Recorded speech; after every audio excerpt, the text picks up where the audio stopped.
پوچھنے والے نے یہ سوال پوچھا ہے کہ حضرت، میں بنا کسی پیر کامل کے میڈیٹیشن یا مراقبہ کر سکتا ہوں؟ Can I do a meditation without any spiritual guide? تو پہلے تو آپ یہ سمجھنے کی کوشش کیجئے کہ آپ میڈیٹیشن کیوں کر رہے ہیں اور میڈیٹیشن کیا ہے، یعنی مراقبہ کیا ہے، ذکر کیا ہے. پہلے اس کو سمجھنے کی کوشش کیجئے، اور یہ سمجھنا ہے تو اس پر میرے 2 بیان ہیں یوٹیوب پر کہ what is the need of meditation and what is meditation. تو آپ وہ بیان سن لیجئے تاکہ آپ کو اس کا جواب سمجھنے میں آسانی ہو سکے. اب آئیے ہم یہ سمجھتے ہیں کہ ایک انسان میڈیٹیشن ہو سکتا ہے کہ وہ سکون پانے کے لیے کر رہا ہو، اسٹریس کم کرنے کے لیے کر رہا ہو، فزیکل جو ہے فٹنس کو صحیح کرنے کے لیے کر رہا ہو. تو ایسے کئی وجوہات، کئی ریزنز ہو سکتے ہیں جس کی وجہ سے جو ہے وہ میڈیٹیشن کر رہا ہے. کیا واقعی میں ہم نے ابھی سکون کو جان لیا ہے، سکون کو سمجھ لیا ہے کہ سکون کس چیز کا نام ہے؟ تو اگر واقعی میں آپ سکون کو سمجھنا چاہتے ہیں تو کسی جو ہے صوفی سے رابطہ قائم کریں. وہ آپ کو سمجھائے گا کہ اصل میں سکون کا مطلب کیا ہوتا ہے، پیس کا مطلب کیا ہوتا ہے، کیونکہ ہم نے پیس کے مطلب کو شاید کچھ اور ہی سمجھ رکھا ہے. پھر آگے یہ ہے کہ میڈیٹیشن اگر آپ کر رہے ہیں بنا رہبری کے، بنا پیر کے یا بنا مینٹور کے، تو اس کے ذمہ دار آپ خود ہیں. جیسے مثال کے طور پر آپ کے سر میں دکھ رہا ہے، آپ کے جو ہے کان میں دکھ رہا ہے، تو آپ میڈیکل پر جاتے ہیں، ایک ٹیبلٹ لے کر آ کے جو اس دوا کو کھا لیتے ہیں، اور واقعی میں آپ کا سر دکھنا بند ہو جاتا ہے، آپ کا جو ہے کان دکھنا بند ہو جاتا ہے.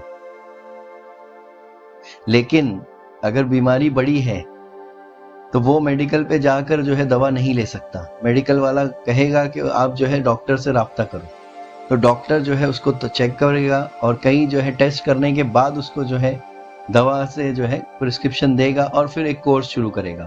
اور وہ کورس شروع کرنے کے بعد جو ہے وہ مسلسل جب اس کو فالو کرتا ہے تو اس کے اندر امپرومنٹ آنے لگتا ہے، اور پھر اس کے بعد جو ہے وہ مسلسل جو ہے ڈاکٹر سے رابطے میں رہتا ہے، اور پھر وہ جو ہے کورس ہونے کے بعد ہو سکتا ہے کہ وہ صحیح ہو جائے، یا ہو سکتا ہے کہ اس کو کچھ سائیڈ ایفیکٹ ہو.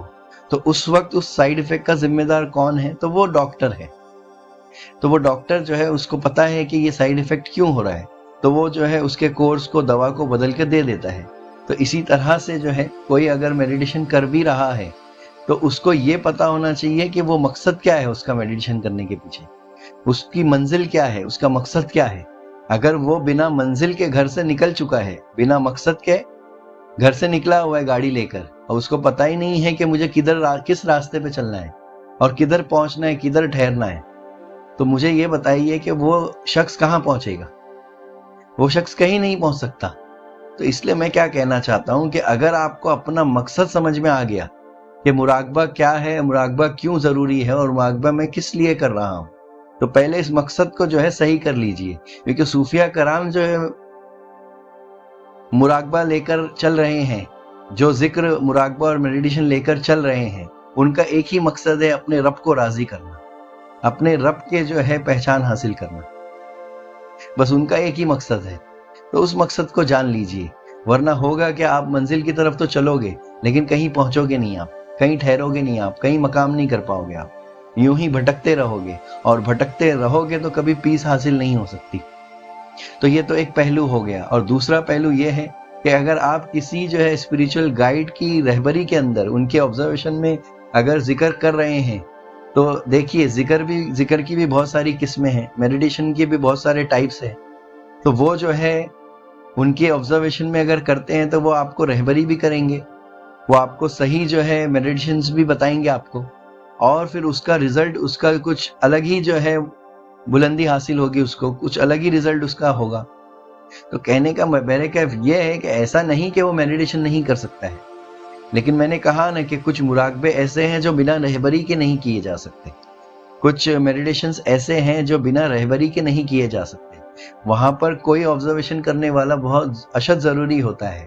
اور یہ پیر مریدی جو ہے روحانیت ہے، یہ روح کا روح سے ملن ہے، یہ جو ہے روحانیت کا رشتہ ہے، وہاں پہ روحانی اٹیچمنٹ ہوتا ہے، تو وہاں پر پیر کی جو روحانیت ہوتی ہے وہ مرید کے اوپر کام کرتی ہے۔ تو اس بات کو بھی سمجھنے کی کوشش کیجیے، ٹھیک ہے؟